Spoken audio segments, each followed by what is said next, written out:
Você já ouviu falar que o Starbucks é mais do que uma franquia de cafés? É também um banco? Mito ou verdade? E como o Starbucks tem empréstimos constantes a juros zero? No programa de hoje, a gente conta o lado pouco conhecido da cafeteria mais famosa do mundo.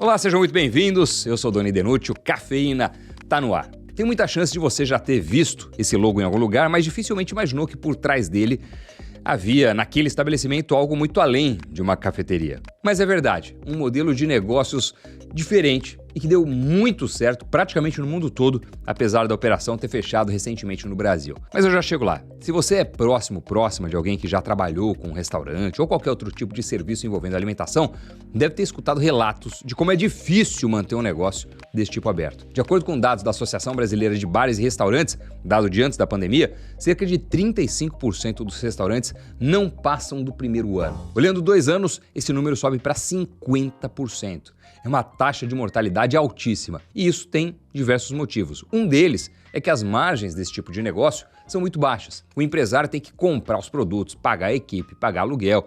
Na hora de cobrar, tem uma forte competição que inviabiliza jogar os preços muito para cima, além de se tratar de um produto perecível. Enfim, é um segmento mega complicado, por isso que poucos dão resultado e mesmo os que sobrevivem, também são poucos aqueles que sobrevivem ganhando muito dinheiro. Pouco lucro e muito trabalho, fora que muita gente também não tem tanta experiência em administrar um negócio e acaba engordando essa estatística pouco feliz, digamos assim. Mas é um segmento difícil em qualquer lugar do mundo.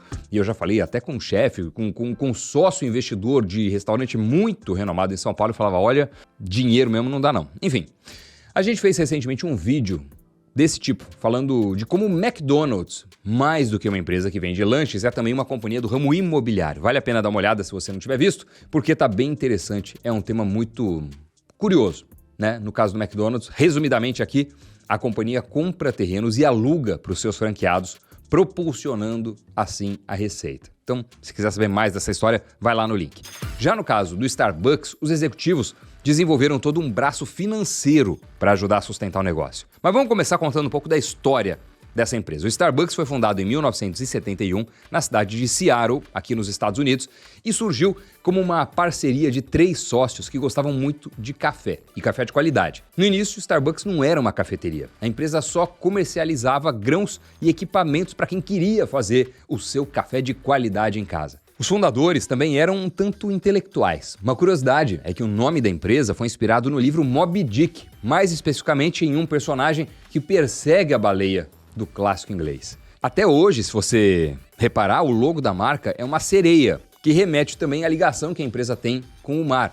Além da história do Moby Dick, os 3 fundadores quiseram implementar essa temática marítima para lembrar o comércio de café, que sempre foi feito através dos oceanos e também por conta da cidade natal da marca, já que Seattle tem uma forte ligação com os mares e tem um dos maiores portos dos Estados Unidos. Mas eles não tinham interesse em construir um império. A iniciativa veio simplesmente porque eles amavam cafés e chás. E no fim, realmente não foram eles os maiores responsáveis pela explosão do Starbucks. Em 1982, um novo nome entra para o time. Howard Schultz, naquela época, diretor de marketing do Starbucks, posteriormente CEO. E ele é sim o maior responsável pelo ganho de escala da companhia. Foi ele quem trouxe a gana empreendedora e que até hoje é o presidente emérito da empresa. Schultz, logo depois que entra na companhia, faz uma viagem para a Itália e tem contato com cafeterias que trabalhavam principalmente com expressos e drinks derivados desse tipo de café. Ele então tenta convencer os outros sócios a passar a vender cafés prontos também no Starbucks. A ideia até chega a ser testada, mas é rejeitada, com os antigos donos falando que ela iria mudar todo o negócio. Em 84, eles preferem comprar a Peet's Coffee, uma empresa que torrava café, firmando o Starbucks como uma companhia mais de varejo e não de serviços como é hoje. Já o Howard Schultz, como alternativa, porque ele tinha viajado, tinha visto, gostou do modelo, ele funda a Il Giornale, uma cafeteria com foco em oferecer expressos e drinks de café aos seus clientes. A ideia, desde sempre, foi colocar unidades em pontos movimentados da cidade de Seattle para criar um ambiente que ele viu lá na Itália. Mais do que um lugar para tomar café, o intuito era criar meio que um local onde as pessoas se encontravam, faziam reuniões de trabalho, estudavam e por aí vai. Você pode perceber isso até hoje em uma loja de Starbucks, né? Não é um café, digamos assim,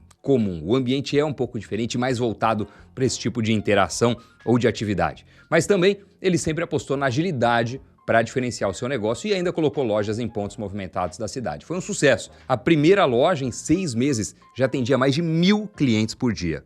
Pouco tempo depois, eram 3. E com 3 unidades, né? E com o sucesso, em 87, o Schutz consegue comprar o Starbucks, tirando a marca dos fundadores. Olha que reviravolta. Na época, a rede tinha 6 lojas que vendiam só grãos e equipamentos para café. Em pouco tempo, todas as lojas passam a vender também os expressos e os drinks. Além disso, ele também muda o nome das 2 unidades da Il Giornale, que ele fundou, para Starbucks. Fazia todo sentido. E quando o Schutz assume o Starbucks, a empresa começa com uma expansão realmente agressiva. Logo no primeiro ano, foram abertas as primeiras lojas fora de Seattle, em Vancouver e em Chicago. Em 1992, 5 anos depois, já eram 165 lojas e o Starbucks abre o capital na Bolsa de Valores. Em 94, ele compra o Coffee Connection e com ela consegue a marca do Frappuccino, até hoje um dos principais produtos da empresa. Em 1996, a companhia tem a sua primeira unidade fora da América do Norte, no Japão. Em 1998, chega à Europa, comprando uma marca britânica. E no Brasil, o Starbucks chega pouco mais tarde, em 2006. De qualquer forma, o número de lojas continuou crescendo e muito. No fim de 2023, eram mais de 30 mil unidades. Com tudo isso, é fácil entender como as ações do Starbucks valorizaram quase 30.000% desde a sua estreia na bolsa há mais de 30 anos. Vários números 30 envolvendo Starbucks, né? Apesar da alta, nem sempre foi assim. A expansão de unidades não significa necessariamente uma valorização no preço da ação. No final das contas, o que vale mais é lucro, lucratividade, perspectivas. Se você olhar no gráfico, vai ver que boa parte do crescimento do Starbucks vem por volta de 2013. Antes disso, apesar da companhia ter expandido em número de lojas de forma consistente, as ações estavam meio que travadas, andando um pouco de lado.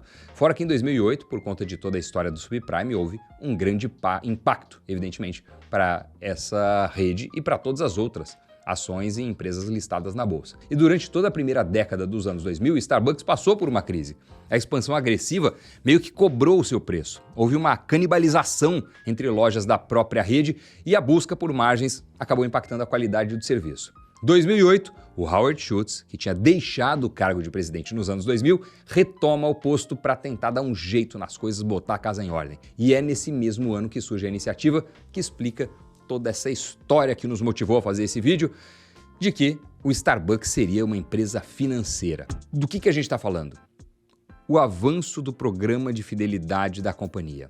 Mas fica comigo, pera, que não é só isso não. Só um parênteses rápido que praticamente junto com o programa o Starbucks também avança no digital. O primeiro aplicativo da rede foi lançado no ano seguinte, em 2009, e com isso ela se torna uma das pioneiras nesse front. Mas olha, apesar do programa de fidelidade vir desde 2001, é nessa época, com a junção com o digital, que ele ganha força. Surge o Starbucks Rewards. No aplicativo, os clientes mais assíduos têm benefícios, pagam menos por um produto do que aquele que paga com dinheiro ou cartão de crédito normal no caixa. Após X visitas, ganha brindes, café extra ou algo do tipo. Tem cashback e outros benefícios assim, né? À primeira vista, um programa comum de fidelidade. Mas passa um pouco batido o pulo do gato. O Starbucks avança nos meios de pagamento, desenvolvendo a sua própria moeda, chamada Star. Passa a incentivar que os clientes coloquem saldo, coloquem dinheiro nas suas contas, também oferecendo benefícios para quem o faz. Quanto mais você coloca, quanto mais stars você tem, mais descontos você ganha, mais benefícios você recebe. A dinâmica que existe em várias empresas por aí. Só que o Starbucks conquistou ao longo dos anos um número considerável de clientes fiéis. Até meados do ano passado, o aplicativo da rede tinha 31 milhões de usuários ativos. Boa parte desses estão ali colocando saldo para gastar e conquistar recompensas. Mas nesse movimento, o Starbucks recebe dinheiro na hora. Os clientes, muitas vezes, por sua vez, vão gastar esse saldo ao longo de um período de tempo, uma janela que pode ser relativamente ampla. Tá conseguindo captar a lógica do negócio? O Starbucks tem empréstimos constantes a juros zero. No caso de um banco, as pessoas depositam dinheiro e depois retiram dinheiro. No caso do Starbucks, você deposita dinheiro e depois retira café. Só que nesse intervalo, que alguém deixa o dinheiro lá, o Starbucks pode usar o capital para fazer várias coisas. Pode investir em títulos, aplicar na expansão da marca, outros planos estratégicos, enfim. A maior parte do dinheiro vai para investimentos de curto prazo e de baixo risco. E isso gera um retorno financeiro. Apesar da remuneração desses ativos geralmente ser baixa, né? Um risco baixo, prazo curto e tal, a escala do Starbucks faz com que as aplicações se tornem relevantes em termos nominais. As cifras passam a ser importantes. O programa de fidelidade gerou no ano passado mais de 10 bilhões de dólares em receita. Se a gente fizer uma comparação com os depósitos que o Starbucks recebe, ele ficaria entre os 2% maiores bancos dos Estados Unidos. Olha que doideira! Empresa de café, não é uma cafeteria. Mas o curioso é que essa iniciativa responsável por boa parte do sucesso do Starbucks no mundo não vingou no Brasil. No fim de 2023, com toda a crise da empresa, que era responsável pela franquia no país, né? Não a crise do Starbucks, mas a crise de quem representava o Starbucks no Brasil, responsável pela franquia, a South Rock, a rede anunciou o encerramento do seu programa de fidelidade e disse que o seu app sairia do ar. Isso que no Brasil os juros nominais são bem altos. Se conseguisse replicar com sucesso o modelo, o resultado poderia ter sido bem interessante. Mas desde a pandemia, a empresa que tomava conta do Starbucks não conseguiu equilibrar as próprias contas. A gente fez um vídeo sobre o Subway no Brasil, que é da mesma controladora do Starbucks, para quem quiser assistir e entender um pouco melhor a crise da South Rock. Vale a pena. Fora isso, como a gente teve um período de inflação alta um tempo atrás, com os preços dos insumos avançando bastante, não é difícil imaginar que ela possivelmente tenha até tomado algum prejuízo com o sistema, pegando dinheiro e na hora de entregar o café, com esse delay da época em que recebe dinheiro para a época em que fornece o produto, o serviço, que ela tenha gastado mais para produzir esse café do que o preço cobrado um tempo antes, né? Dá uma olhada no preço do café nos últimos 5 anos, por exemplo. É um modelo interessante, mas que também traz alguns riscos se não for bem administrado. Enfim, é uma história e uma dinâmica que, se a gente for ver, tem paralelo também com o mercado de milhas das companhias aéreas. Vamos lembrar que na pandemia foi um período extremamente difícil para as companhias aéreas. Parece que a pandemia acabou faz muito tempo, mas oficialmente faz menos de um ano que a pandemia terminou. E as companhias aéreas não conseguiam voar, as pessoas estavam em lockdown, medo de sair de casa, etc. Caiu drasticamente o consumo de viagens, de passagens aéreas. O que as companhias precisaram fazer naquele momento para não falir, para não quebrar? Usaram o mecanismo de milhas, começaram a fazer promoções estupendas em termos históricos para o consumidor, né? Com promoção 1, 2, 3 vezes no mesmo mês, bonificação muito maior que 100%, todo esse tipo de coisa. Com isso, elas arrecadaram muito dinheiro, conseguiram caixa e passaram pela turbulência. Por isso, inclusive, que agora a gente está vendo que o preço das passagens está alto, a emissão com milhas está mais difícil, porque havia toda uma demanda reprimida por um lado, então acabou a pandemia, as pessoas de fato voltaram a viajar, a consumir passagens e tudo mais. E por outro, tá todo mundo entupido de milhas. Todo mundo não, mas muitas pessoas ficaram entupidas de milhas. O mercado de milhas ficou entupido com as aéreas empurrando milhas em troca de dinheiro. E agora as pessoas estão tentando resgatar as passagens usando essas milhas. É algo interessante, porque você dá dinheiro para a companhia aérea, mas é ela que decide a inflação desse dinheiro, né? Se uma passagem com milhas vai ser emitida com 60 mil milhas, 80, 100, 120, ela que decide, pode decidir do dia para a noite. Então, é meio que uma aposta, é meio que você empresta ali na confiança, mas é uma aposta do que pode acontecer no futuro, né? Então, tem algum paralelo esse modelo em que a empresa consegue, através dos clientes, se financiar a um juro zero e com isso se manter viva, rodando e quem sabe mais lucrativa, como foi o caso do Starbucks. Para quem tem interesse nesse segmento de milhas, eu fiz uma entrevista recentemente lá no Talk Invest News, o podcast do Invest News sobre negócios que eu apresento, participação do professor Leandro Guissoni também, e onde eu entrevisto executivos, CEOs, empresários, empreendedores, fundadores de empresas, especialistas. E esse programa de milhas, super recente, está no ar, vale lá ver, foi entrevistando o Heron Alonso. Entende tudo de milhas, é um cara extremamente didático, então se você quiser saber como emitir passagens de executiva através de milhas ou passagens de econômica gastando muito menos, as ferramentas para você identificar onde estão as passagens para as melhores emissões, enfim, o podcast está lá, tenho certeza que vocês vão gostar. Voltando aqui ao assunto do Starbucks, com tudo isso a gente explica, né? Tá explicado o motivo do Starbucks às vezes ser chamado também de uma empresa financeira, por conta de toda essa operação financeira que ele tem, que ele montou em decorrência do seu programa de fidelidade, lançado lá no começo dos anos 2000, mas propulsionado com os aplicativos e com o avanço do digital por volta de 2008, 2009. E hoje, algo muito relevante para o grupo e que traz dinheiro para eles com essa montanha de clientes no mundo afora. Nos Estados Unidos é extremamente forte, onde as pessoas antecipam o seu cafezinho, deixando ali o dinheiro para resgatar no futuro em forma de café, frappuccino e tudo mais.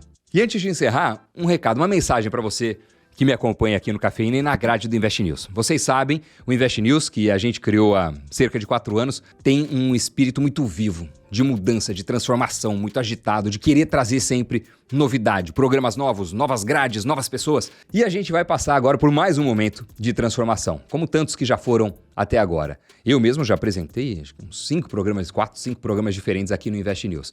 A gente está sempre nesse ímpeto empreendedor de trazer algo melhor para você. E nós vamos passar por mais uma mudança assim. O Cafeína, que existiu desde o primeiro momento, estava lá na origem do Invest News, já teve outros apresentadores, outras pautas, outras cenografias, outro estilo de edição, já teve de tudo. Agora a gente encerra essa história do Cafeína para dar início a uma nova história, a uma nova trajetória, a um novo programa, a novos conteúdos, a novos formatos. Eu quero agradecer demais por você que me acompanha e acompanha o Invest News há tanto tempo, e eu vou continuar aqui no Invest News, e o Invest News vai continuar com um upgrade, melhorado, com um esforço ainda maior para trazer um conteúdo muito, muito, muito legal para vocês. Estou trabalhando nisso, a equipe está super empenhada. Eu tenho certeza que vocês vão gostar. Espero que vocês gostem, porque afinal de contas, o que a gente faz aqui é exclusivamente para você que está do outro lado. Mais uma vez, obrigado pela companhia e parceria de sempre. Continue comigo e com o Invest News, hein? @DoniDenútil, @InvestNewsBR nas redes sociais. E a gente se encontra aqui na grade do Invest News em breve, com outro formato. Por enquanto, continua o Talk Invest News. Valeu, pessoal. Muito obrigado. Grande abraço. E até já já.